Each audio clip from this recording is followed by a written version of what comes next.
जय हिंद दोस्तों। तो आज हम लोग देखेंगे ट्रांसफार्मर और उसके बारे में कुछ जानकारी इकट्ठा करेंगे। सबसे पहले हम लोग आते हैं कंजर्वेटर टैंक पे। जो कंजर्वेटर टैंक होता है उसमें हम लोग तेल रखने का कार्य करते हैं। इसमें हाफ तेल रखा जाता है, इसमें पूरा फुल नहीं किया जाता है। मान लीजिए जो टंकी है, 2 टंकी होता है। जो नीचे वाला है इसको मेन टैंक कहते हैं और जो ऊपर वाला है उसको कंजर्वेटर टैंक कहते हैं।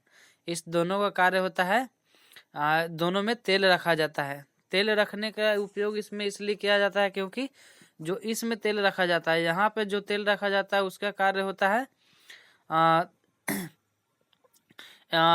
और जो इसमें से करंट निकलता है, क्या कहते हैं, जो करंट इधर उधर फैलने वाला होता है उसको तेल रोकने का कार्य करती है।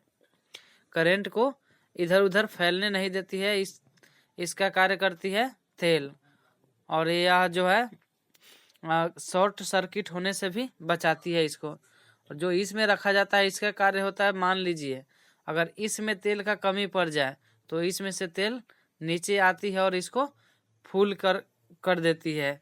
अगर मान लीजिए इसमें आधा तेल इसलिए रखा जाता है क्योंकि जब इसमें कभी कभी ज़्यादा तेल हो जाए, मतलब गर्म तेल होने के बाद में खोलता है और खोलने के बाद में ज़्यादा होता है, उबलता है तो इसमें भर जाता है। और जब फिर ठंडा होता है तो यह अपने स्थान पे आधा हो जाता है, जिसके कारण इसमें हमेशा तेल रखा जाता है। इसमें फुल और इसमें हाफ रखा जाता है।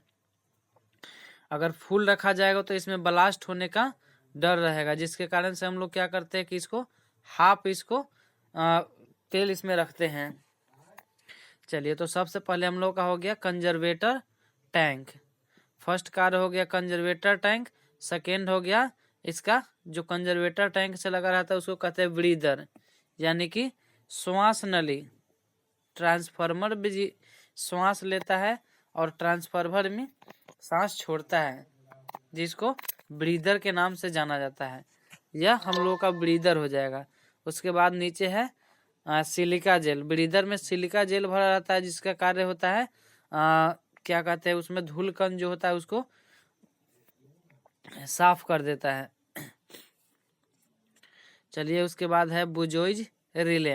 यह जब ट्रांसफार्मर गर्म हो जाता है अधिक, तो इसको मतलब उड़ने से बचाने के लिए इसमें बुजोइज रिले फिक्स किया हुआ रहता है।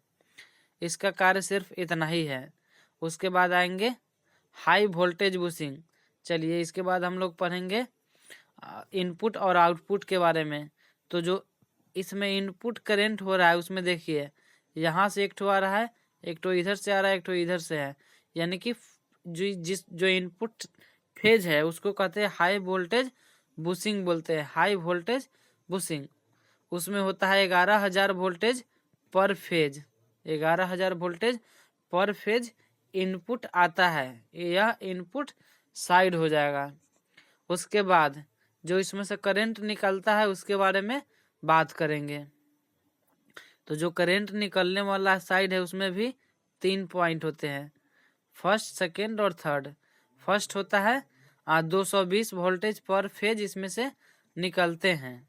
इसमें से जो वोल्टेज निकलता है हम लोगों के घरों में जो आता है वह वोल्टेज होता है 220 वोल्ट।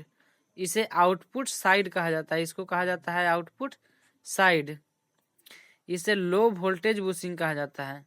यहाँ पर हो जाएगा हाई वोल्टेज बुशिंग और यहाँ पर हो जाएगा लो वोल्टेज बुशिंग। यहाँ पर इनपुट साइड हो जाता है, यहाँ पे आउटपुट साइड हो जाता है। इसे 11,000 वोल्टेज पर फेज है इसमें, और इसमें होता है 220 वोल्टेज पर फेज। हाँ, हालांकि कभी कभी ऐसा भी देखा जाता है कि मान लीजिए कहीं कहीं 440 का इस्तेमाल किया जाता है। 440 मतलब 220 वोल्ट को 2 गुना कर देना, इसमें 440 का यूज हो जाता है।